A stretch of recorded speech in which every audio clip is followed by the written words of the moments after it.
নবীর সাহাবীর কত দাম জানো? আল্লাহর নবীর একজন সাহাবী যুদ্ধের ময়দানে দৌড়াইয়া ওই সাহাবীর ঘোড়ার নাকের মধ্যে যে ধুলা লেগেছে, একটা ধুলাকে যদি এক পাল্লায় রাখা হয়, সমস্ত আল্লাহওয়ালা আব্দুল কাদের জিলানী, খাজা মুঈনুদ্দিন চিশতি, যত আউলিয়া বলেন সমস্ত আউলিয়াকে যদি এক পাল্লায় রাখা হয়, সাহাবাই কারামের পরে যত ওলি বুজুর্গরা আছে সমস্ত ওলি এক পাল্লায়, আর সাহাবী ওই ঘোড়ার দৌড়ের সময় ঘোড়ার নাকের যে ময়লা, যেই ধুলা লেগেছে ধুলা এক পাল্লায় রাখবে, সমস্ত ওলিদের পাল্লার চাইতে ধুলার পাল্লা ভারী। আরো জোরে বলেন। हकीकत से तो दुनिया बेखबर है, दुनिया की नुमाइश पर नजर है, नमी गोयम कि अज दुनिया जुदा बाश बहर करे के बाशी बा खुदा बाश, जिससे दुनिया अज खुदा गाफिल बुदान निकमाशुक नकरह फर जिंदजा। ওরে আল্লাহর বান্দা যুবক, এজন্যই তো আল্লাহ বলেন ইয়া আইয়ুহাল্লাযীনা আমানুত্তাকুল্লাহ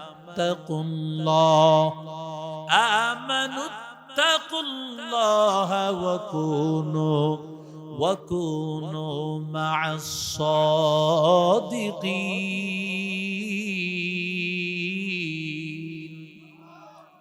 আল্লাহ বলেন ওই ইমানদারের দল, আল্লাহকে ভয় করো, আর সাদিকিন যারা সত্যবাদী আল্লাহওয়ালা তাদের সাথে গিয়া বসো, তাদের সাথে গিয়া নিজের সময়টা দাও। ওরে বান্দা,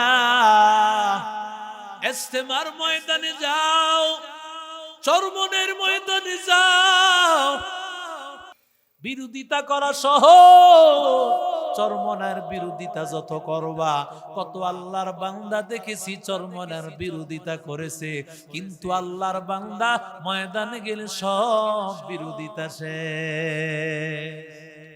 তুকু যাও সুন্নতে আহমদ, তুকু যা বা মুহাম্মদ কই বুয়াদ নিসবত তোরা কারে শাইত মিকুনি নামত ওয়ালি ঘরওয়ালি লানতাস্তাই বরওয়ালি हम सुरातो हम सिराते मुस्तफा दर तमामी हालियों को इत्तिबाए सुन्नते खैरुल बशार गिरे लाज़िम ताबयाबी ऐ पेशा।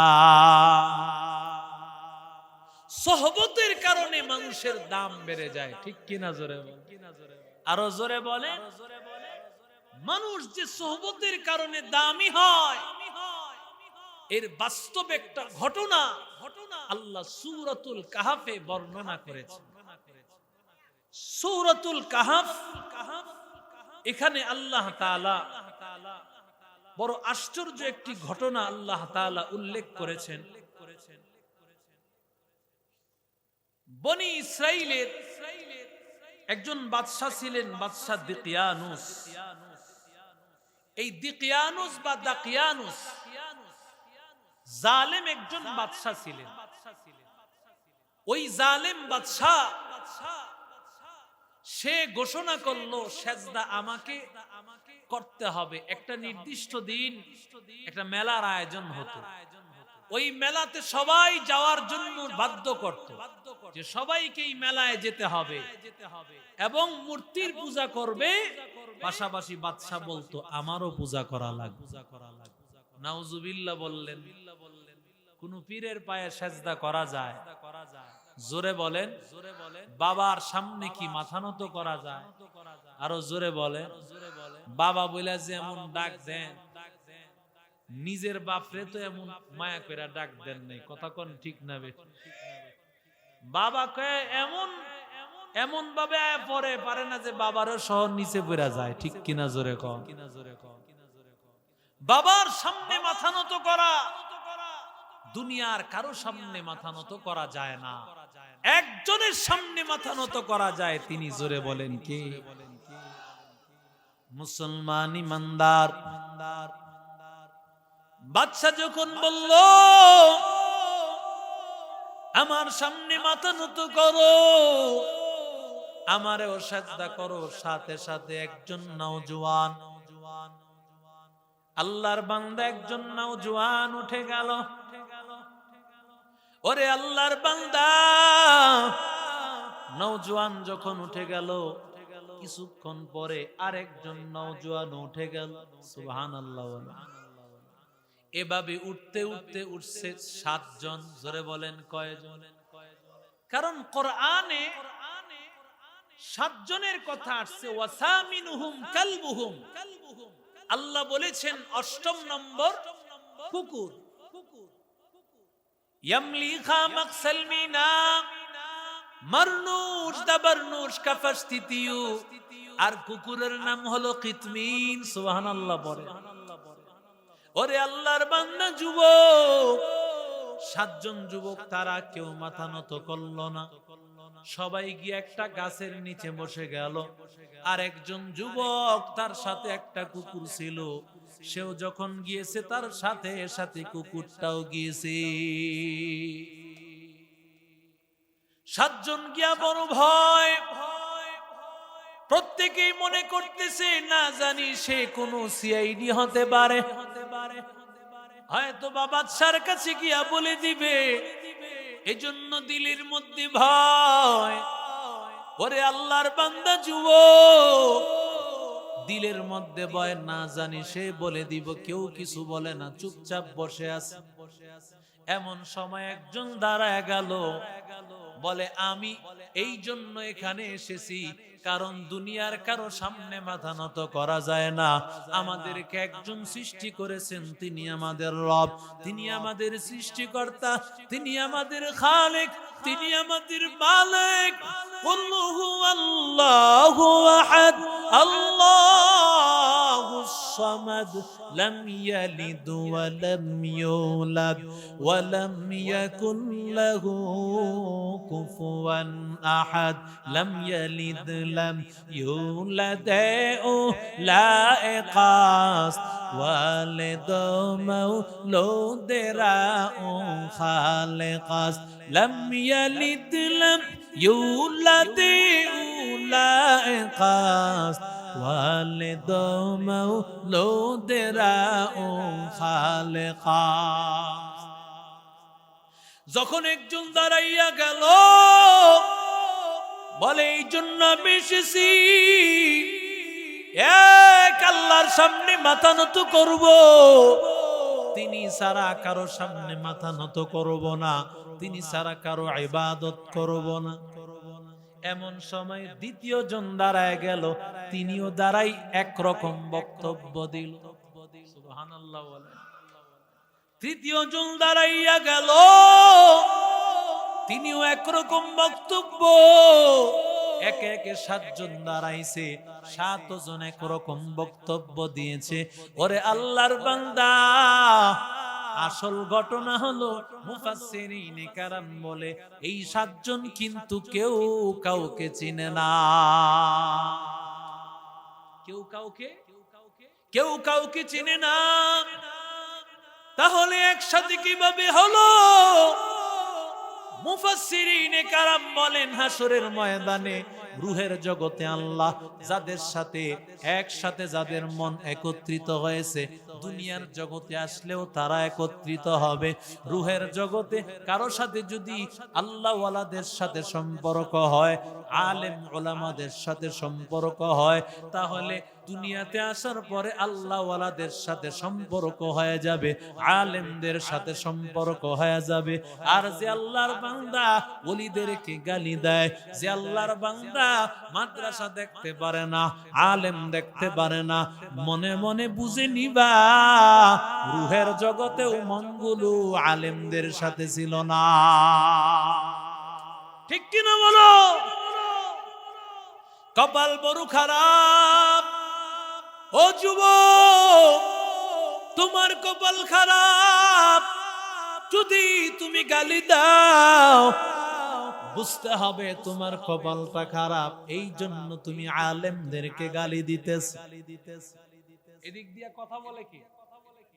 হ্যাঁ,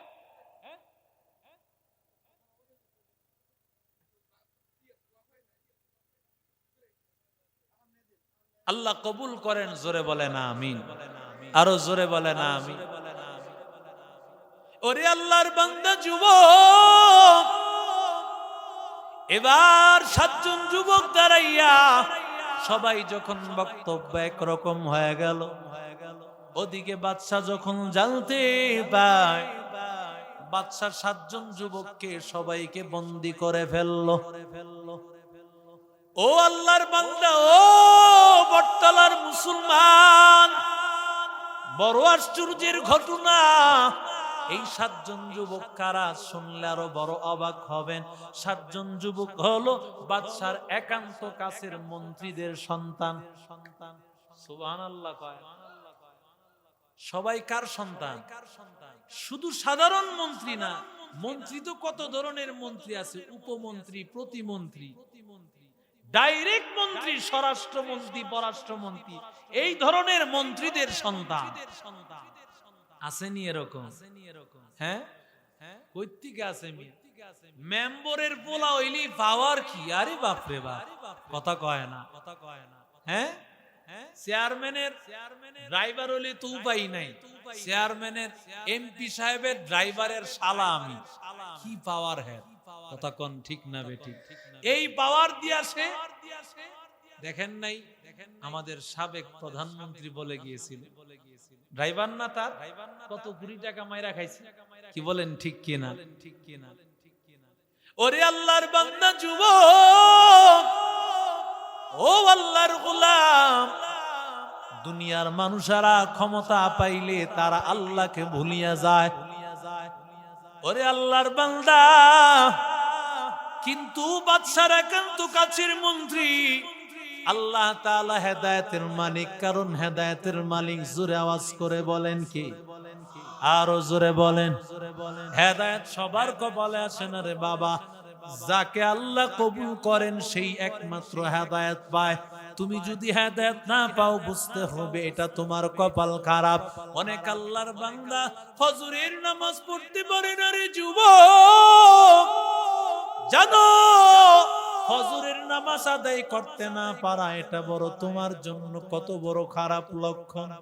ও আল্লাহর বান্দা, কখন বাবা সন্তানের কয় তোরে দেখতে মনে চায় না, চোখের সামনে থেকে সরে যা। যখন বাবা সন্তানের প্রতি নারাজ, ওই সন্তানের উপর রাগ হইয়া সন্তানকে বলে তুই আমার সামনেও দাঁড়াবি না। ও আল্লাহর বান্দারা, ও বন্দরের মুসলমানেরা, আল্লাহ তাআলা ওই সময় বান্দাকে নারাজ হয়ে সামনে থেকে সরায় দেন। যখন বান্দা ফজরে হাজির হতে পারি না, তখন যেন আমার আল্লাহ ডাক দিয়া বলে, ওরে নাফরমান, আমি আল্লাহ তোর প্রতি নারাজ, তোর চেহারাটা আমি আল্লাহর দেখতে মনে চায় না। এই জন্য বান্দা ফজরে আমি হতভাগা মসজিদে হাজির হতে পারি না। আজান শুনে আসো যারা ঘুমিয়া, আজান শুনে আসো যারা ঘুমিয়া, তাদের জন্যে কাঁদেন নবী মদিনা। মদিনায় তাদের জন্যে কাঁদেন নবী মদিনায় সে নবীর জন্যে কি মায়া লাগে না সে নবীর জন্যে কি মায়া লাগে না হায়রে উম্মত মসজিদে কেন আসো না হায়রে মানুষ নামাজ কেন পড়ো না মকুন সুসুতি নামাজে পঞ্জে গানা ফাওয়াইলুল লিল মুসাল্লিনাল্লাযীনা মুমিনারা ইনামাজ ইমদাদে দা ইস্তাঈনু আয়াতে কুরআন বখা আয়াতে কদ আফলাহা রায়াদিকুন গৌর কুন্দর মানি আজদিল সাদিকুন জোরে বলেন আল্লাহু আকবার ও যুবক সাতজন যুবক ওদেরকে বাদশা বন্দী করে দিল এবার মন্ত্রীদেরকে ডাক দিয়া বলে তোমাদের সন্তানেরা কি শুরু করে দিয়েছে তাড়াতাড়ি ওদেরকে বুঝাও না হইলে অবস্থা বড় খারাপ হয়ে যাবে এবার মন্ত্রীরা ডাক দিয়া বলতেছে ও আল্লাহর বান্দা একজন তার সন্তানকে ডাক দিয়া বলে এখন সময় আছে বাদশার কত মিনি নাও আল্লাহকে অস্বীকার করো বাদশাকে মানিয়া নাও তাহলে তোমার জন্য মঙ্গল হবে আর না হয় সমস্ত সম্পদ থেকে বঞ্চিত করা হবে আল্লাহর বান্দা কিছুই বলে না আল্লাহর বান্দা বলে ও বাবা সম্পদ হারাইতে রাজি কিন্তু আমার আল্লাহকে হারাইতে রাজি না আরেকজন মন্ত্রী ডাক দিয়া বলিও সন্তান সময় আছে এখনো তুমি বাদশার প্রতি ঈমান আনো বাদশাকে সেজদা করো আল্লাহর প্রতি ঈমান সারিয়া দাও এবার ওই সন্তানটাও দাঁড়ায় বলে ও বাবা কি বলতেছো বাবা তুমি আমাকে বাড়ি হারা করবে আমি সব হারাইতে রাজি আল্লাহর জাতের কসম আমি আমার আল্লাহকে হারাইতে রাজি না সব হারায় ফেলবো আমি আল্লাহকে হারাইতে পারবো ওরে আল্লাহর বান্দা যুবক এইভাবে যখন কোন সন্তানকে বুঝাইতে পারেন বাদশা এবার বলে একটা কাজ কর এই যে শরীরের জামাগুলো এগুলো তো তোমাদের টাকা দিয়া কেনা বলো যদি তারা আল্লাহর উপর ঈমান না ছাড়ে তাহলে সব কাপড় চোপড় গুলো সব খুলিয়া ফেলা হবে ওরে আল্লাহর বান্দা আজকে ৫,০০০ ১০,০০০ টাকার কারণে ঈমান বিক্রি করে ফেলে এও তো ভালো কথা অনেকে তো ৫০০ টাকার কাছেও ঈমান বিক্রি করে জোরে বলেন আসসালাম ওরে আল্লাহর বান্দা যুবক ঈমান কি এত সস্তার জিনিস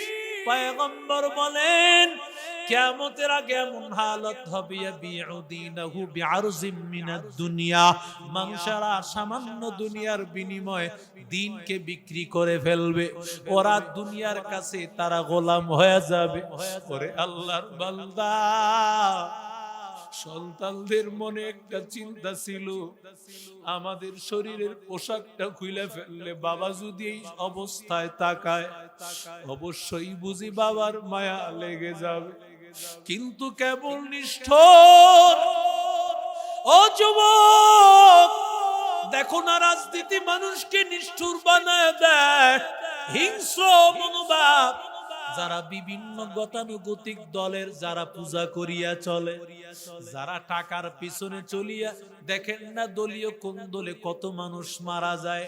গত কিছুদিন আগে শরীয়তপুর এক এলাকায় গিয়া দেখলাম দলীয় কোন দলে বিগত সরকারের কিছু লোক এমন মার্ডার হয়েছে, এখনো পর্যন্ত 24 ঘন্টা ওখানে পুলিশ। ওরে আল্লাহর বান্দা, ও নবীর আশিক উম্মতের দল, কারণ মানুষেরা দুনিয়া পাওয়ার জন্য তারা পাগল হয়ে যায়, কুকুরের মতো আচরণ করে। রে আল্লাহর বান্দা, এই 7 জন যুবকের কাপড়গুলো খুলিয়া ফেলছে। ওদের তো মনের মধ্যে চিন্তা, বাবাই যদি দেখে হয়তো বা একটু মায়া লাগবে, কিন্তু এতটা নিষ্ঠুর হয়েছে। ওই বাদশার যেহেতু তারা টাকা পয়সা পায়, তারা মন্ত্রী, এজন্য সন্তানের কাপড় খোলার পরেও তাদের দিলের মধ্যে একটুও মায়া লাগে না। কিন্তু ওই সন্তানেরা এমন, ওরা বলে বাবা কাপড় হারাইতে রাজি,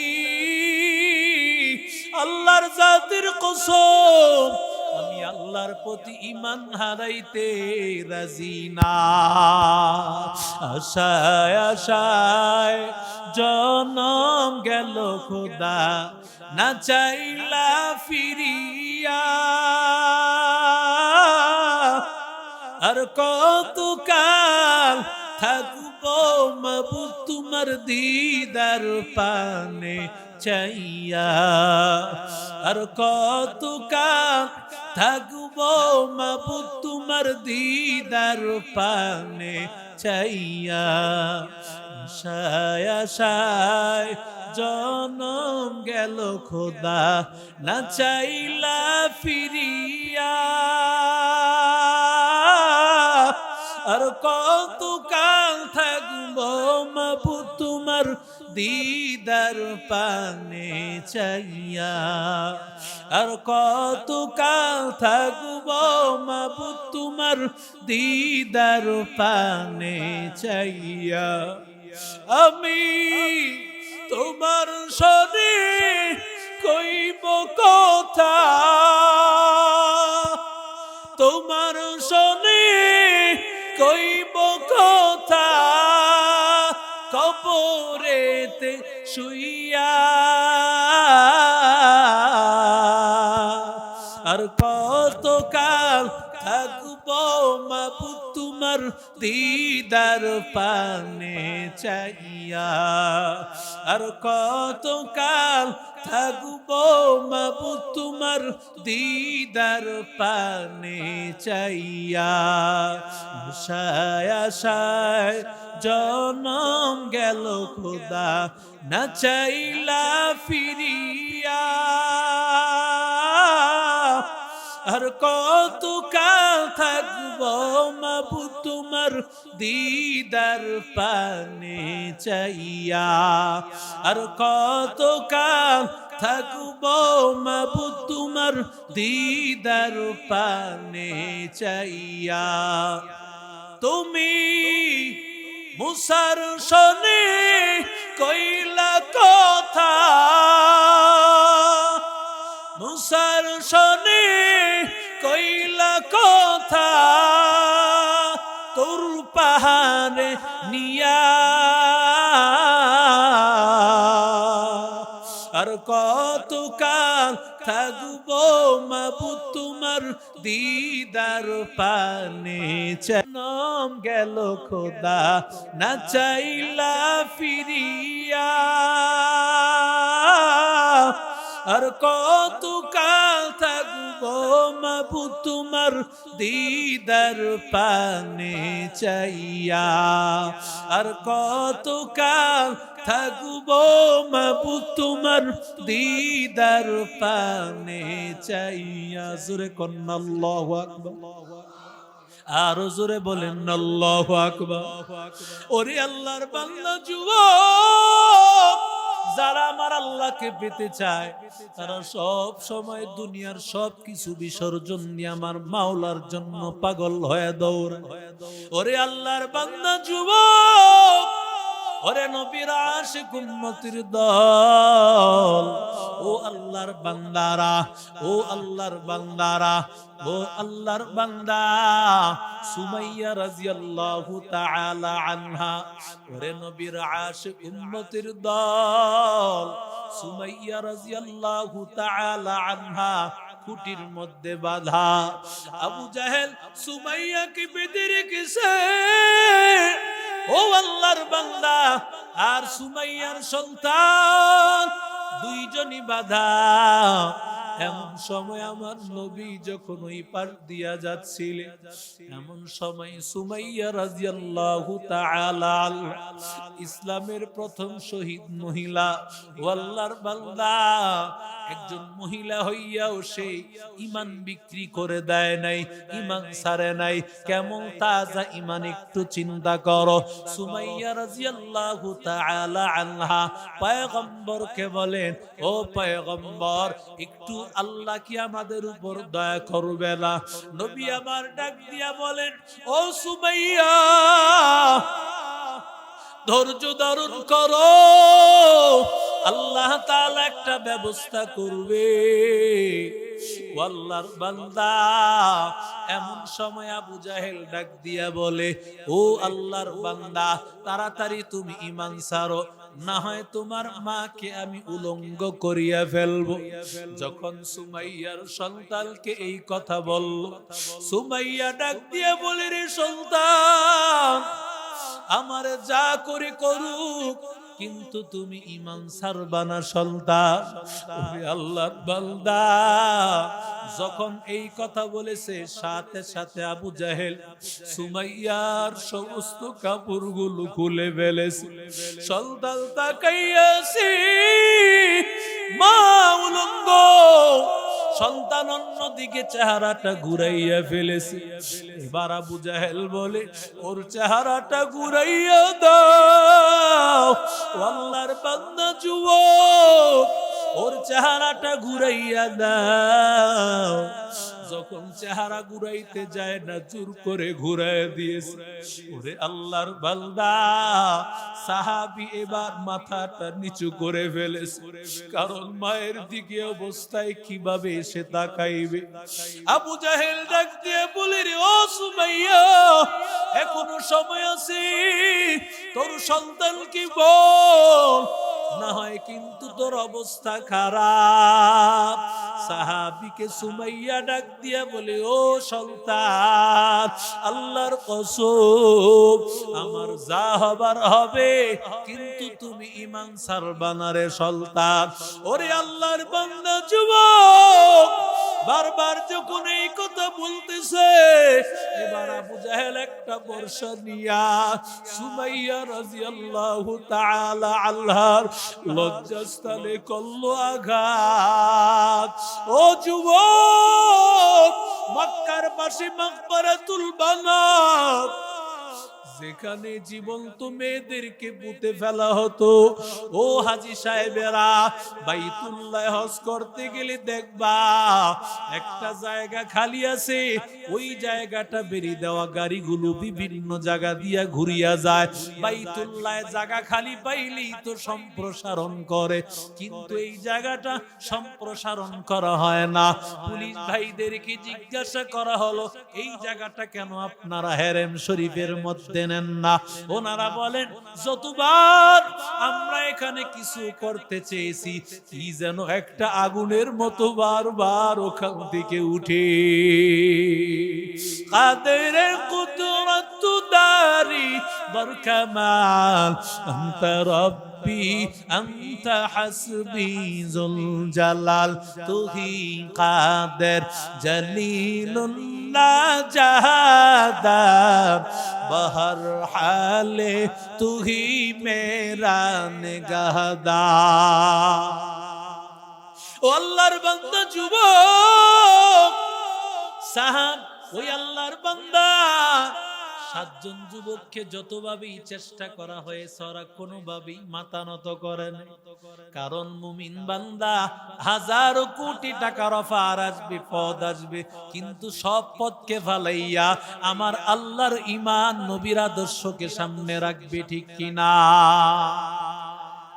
সাতজন আল্লাহর বান্দা যুবক বন্দি করে রাখছে, ওরা কোনোভাবে এই বন্দি থেকে ছুটিয়া ওরা একটা জায়গার মধ্যে ছাড়া চলে গেছে। ওরে আল্লাহর বান্দা ইলা নামক একটা পাহাড়, কাহাফ নামক একটা গর্ত, আফসুস নামক একটা শহর, ওই শহরের মধ্যে একটা পাহাড় আছে, ওই পাহাড়ের নাম ইলা। আর ওই যে গর্ত, গর্তের নাম কাহাফ। সেখান থেকেই এই সূরার নাম সূরাতুল কাহাফ। আল্লাহু আকবার বলে। সাতজন আল্লাহর বান্দা যুবক বাঁচার জন্য এবার আল্লাহর কাছে দোয়া করেন, রব্বানা আতিনা মিন লাদুনকা রাহমা ওয়া হাইয়্ লানা মিন আমরিনা রাশাদা।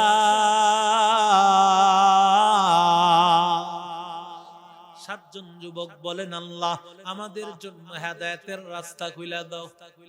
আর আমরা দোয়া চাই, হুজুর যেন মদনপুরে আর বন্দরে যেন আমার 5 তলা 10 তলা বিল্ডিং, ঠিক কিনা জোরে বল। হেদায়েতের দোয়া চাই না রে যুবক। সাতজন যুবকের কি অভাব ছিল বলো? টাকা পয়সার কোনো অভাব ছিল না, পদ মর্যাদার অভাব ছিল না, সবকিছু ফালাইয়া ও আল্লাহর বান্দা যুবক সবকিছু ফালাইয়া আল্লাহর জন্য কেমন পাগল। আয় আল্লাহ তুমি রাস্তাটা খুলিয়া দাও। আল্লাহ তোমার রাস্তায় চলতে চাই। দুনিয়ার বাড়ি গাড়ি সব হারাইছি রে আল্লাহ। মন্ত্রী ছিল বাবা, সব হারাইলাম, বাড়ি গাড়ি সম্পদ সব রাজকীয় সবকিছু হারাইলাম, কিন্তু আল্লাহ তোমাকে হারাইতে আল্লাহ রাজি না। আল্লাহ ডাক দিয়ে বলেন, ও আল্লাহর বান্দারা, ফাআউ ইলাল কাহফি ইয়ানশুর লাকুম রাব্বুকুম মির রাহমাতি ওয়া ইউহাইয়্যি লাকুম মিন আমরিকুম মিরফাকা।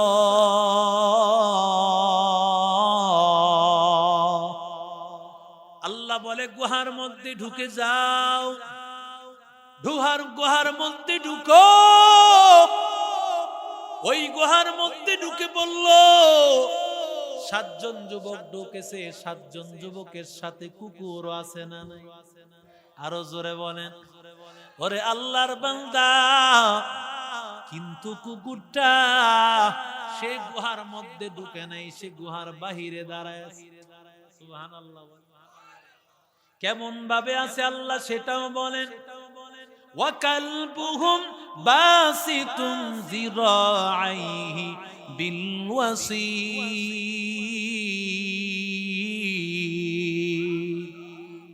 কুকুর এইভাবে পাটা সামনে দিয়া বসে আছে। আল্লাহু আকবার বলে। কুকুর কেন ভিতরে ঢুকলো না? ও যুবক, কুকুর না ঢুকার পিছনে কারণ কুকুর ভিতরে ঢুকে নাই, কারণ কুকুর জানে যেই জায়গায় কুকুর থাকে সেই জায়গায় আল্লাহর রহমত আসে না। লা তাদখুলুল মালাইকাতু ফীহি কালবুন আও সূরাতুন। ও আল্লাহর বান্দা, ওই ঘরের মধ্যে রহমতের ফেরেশতা আসে না যেই ঘরের মধ্যে কুকুর থাকে, ফটো লটকায়া রাখে। কেউ তো আছে মা বাবার ছবি লটকায়, আর কিছুদিন আগে কেউ লটকাইছে এক সরকারের, এখন পাল্টাইছে আবার আরেক সরকারের, 3-4 জনেরটা মাথার উপরে। কথা কয় না কে? এটা কি সওয়াব না গুনাহ? আরো জোরে বলেন। ও যুবক, এটা কেন বুঝো না? তোমার ওই যেই ঘরের মধ্যে করেছো, অফিসের মধ্যে করেছো, ওখানে রহমত আসবে না, ওখানে আল্লাহর গজব। মায়ের ছবি লটকাইছো, মায়ের দোয়া পাইবা তো দূরের কথা, মায়ের বদদোয়া তুমি পাইতেছো। বাবার ছবি লটকাইছো, বাবার বদদোয়া পাইতেছো রে বাবা। বাবার এত মহব্বত করো, বাবার ছবি লটকায় রাখা লাগবে না। বাবার মহব্বত তো হবে, 5 ওয়াক্ত নামাজ আদায় করিয়া বলবা রব্বির হামহুমা কামা রব্বায়ানি সগীরা। বাবার ছবি লটকায় রাখছে, 1 ওয়াক্ত নামাজও পড়ে আছে না? আরো জোরে বলেন। মায়ের ছবি লটকায় রেখেছো, 1 ওয়াক্ত নামাজ আদায় করো না। অথচ যদি ছবি বানাইয়াই ফেলা, আমি বলবো তাড়াতাড়ি বাড়িতে গিয়া খুলবা, খুলে এবার কোনো একটা জায়গায় গোপনে রাইখা দিবা ভিতরে। মাঝে মধ্যে দেখতে মনে চাইলে আমি বলবো না, ছবিটা রাখো। যদি ভাঙ্গা ফেলো এটাই ভালো। যদি তোমার ভাঙতে মনে না চায়, অন্তত এই লটকানোটা থেকে গোপনে কোথাও রাখো। মাঝে মধ্যে মনে চাইলে একটু দেখিও। আরো জোরে বলেন। যেই ঘরের মধ্যে ফটো, যেই ঘরের মধ্যে বান্দা কুকুর থাকবো, এই ঘরের মধ্যে রহমতের ফেরেশতা। এই জন্য কুকুরটা ভিতরে ঢুকে না, একটা কুকুর হইয়া বুঝে। আর আমি আশরাফুল মাখলুকাত হইয়া কোরআনের আদর্শ বুঝি না। हकीकत से तो दुनिया बेखबर है, दुनिया की नुमाइश पर नजर है। नमी गोयम के अज दुनिया जुदा बाश, महर करे के बाशी बा खुदा बाश। चिस्ते दुनिया از خدا غافل بودن، نقماش نقره فرزندزان। এরে নবীর আশিক উম্মতের দল, 7 জন আল্লাহর বান্দা যুবক, ওরা এই গুহার মধ্যে থাকতেছে আল্লাহর রহমতের দোয়া চাইয়া। ওরা যখন ভিতরে ঢুকেছে, ও আল্লাহর বান্দা, এতদিন পর্যন্ত ওরা যে ভিতরে ঢুকছে, সাথে সাথে আল্লাহ তাআলা ওদেরকে ঘুম পাড়ায় দিয়েছে। কয়দিন জানেন? 309 বছর। আরো জোরে বলেন। আহা, সালাসা মিয়াতিন সিনিন ওয়াজদাদু তিসা। 309 বছর। সুবহানাল্লাহ বলেন। কত বছর? আরো জোরে বলেন। কে পারেন? আরো জোরে বলেন। 309 বছর ঘুম পাড়ায় রাখছেন। 309 বছর পর্যন্ত ঘুমন্ত আসহাবে কাহাফের লোকেরা। 309 বছরে সারা রাত দেখবেন ঘুমায় এক কাতে থাকলে, পরের সকালবেলা দেখবেন এক কাঁধ ব্যথা হয়ে গেছে। ঠিক না? কি কথা কি সত্য কিনা?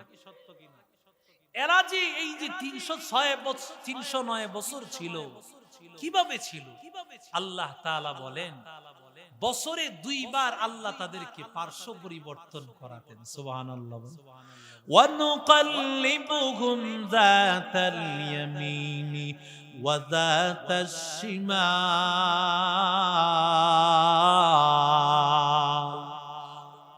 আল্লাহ বলেন, আমি আল্লাহ 6 মাসে একবার পার্শ্ব পরিবর্তন করাইতাম, আবার 6 মাস পরে আরেক পার্শ্ব পরিবর্তন করাইতাম। সুবহানাল্লাহ, জোরে বলেন। ওরে আল্লাহর বান্দা, এবার একটা জায়গায় মানুষ থাকার জন্য সূর্যের তাপ, সূর্যের আলোর দরকার আছে না নাই? আরো জোরে বলেন। আল্লাহ তাআলা বলেন, আমি আল্লাহ তাআলা তাদের সূর্যের ব্যবস্থা কেমন ভাবে করেছি একটু দেখো। ওয়াতারাশ শামসা ইদা তালাআত তাযাওয়ারু আন কাহফিহিম যাতাল ইয়ামিন ওয়া ইদা গরাবাত তাকরিদুহুম যাতাশ শিমাল।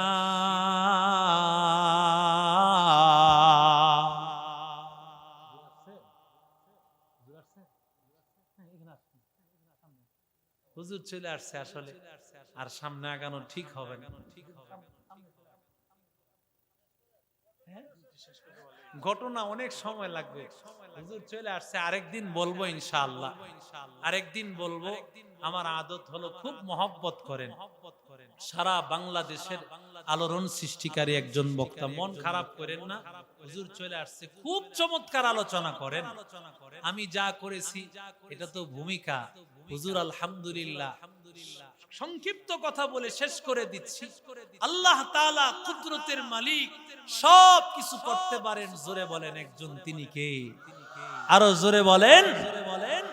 সর্বশেষ ঘটনা, যেটা আমি মূল ঘটনা বুঝাইতে চাই, এই যে কুকুরটা এই গুহার মধ্যে ছিল, হাদিস শরীফ আসছে কোন প্রাণীর জন্য জান্নাত জাহান্নাম নাই, বরং আল্লাহ সিংওয়ালা প্রাণী, সিং সারা প্রাণীকে গুতা দিয়েছে। আল্লাহ সিং সারা প্রাণীরে সিং দিয়া বলবে, এবার তুই ওরে গুতা দে। দেওয়ার পরে আল্লাহ বলবে কুনু তুরাবা, বলবে মাটি হয়ে যাও। এই বিচার শেষ। কোন প্রাণী জান্নাতে যাবে না, কিন্তু আসহাবে কাহাফের এই কুকুরটা জান্নাতে যাবে। আরো জোরে বলে। এজন্য আল্লাহর বান্দারা, আল্লাহ ওয়ালাদের সাথে চলো, আলিম উলামাদের সাথে চলো। আজকে আল্লাহ ওয়ালা একজন বুজুর্গ আসছেন, খালেদ সাইফুল্লাহ আইয়ুবী সাহেব হুজুরের একান্ত একজন খাস খলিফা। ওরে আল্লাহর বান্দা, প্রতিটা জবানের প্রতিটা কথা আল্লাহ এমন মায়া রেখেছেন। আগামীকাল তো আসবেন নায়েবে আমিরুল মুজাহিদিন। ওরে আল্লাহর বান্দা, তুমি যার কাছে মনে চায় তুমি মুরিদ হইও, তবে আমি একটা কথাই বলবো, একজন আল্লাহ ওয়ালার সোহবত নিয়ে পরে কবরে যাই। একজন আলেমের পেছনে পেছনে ঘুরিও, একজন আলেমকে বন্ধু বানাও। ওরে আল্লাহর বান্দা, কারণ একজন আলেমকে বন্ধু বানানো ছাড়া জান্নাত পাওয়া যাবে না। এই যে আপনাদের এলাকার সন্তান হযরত মাওলানা মুফতি সাইফুল ইসলাম সাহেব, আমার অত্যন্ত মহাব্বতের মানুষ, আজকে এই মেম্বার সাহেব আলহামদুলিল্লাহ বড় অবদান রেখেছেন।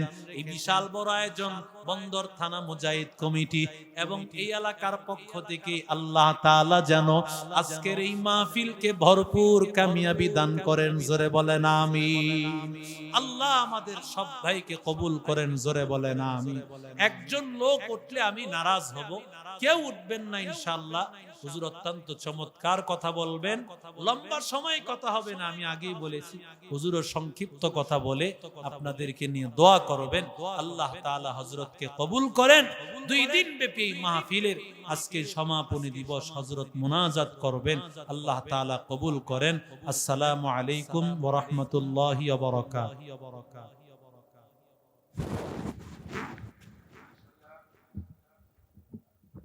মাওলানা মুফতি সাইফুল্লাহ সাহেবকে অত্যন্ত চমৎকার আলোচনা করেছেন। আল্লাহ তাআলা আমাদের সকলকে সে অনুযায়ী আমল করার তৌফিক দান করুন। এই পর্যায়ে আপনাদের সামনে অত্যন্ত গুরুত্বপূর্ণ আলোচনা পেশ করবেন আজকের প্রধান বক্তা, সারা বাংলার আলোড়ন সৃষ্টিকারী সুমধুর কণ্ঠস্বর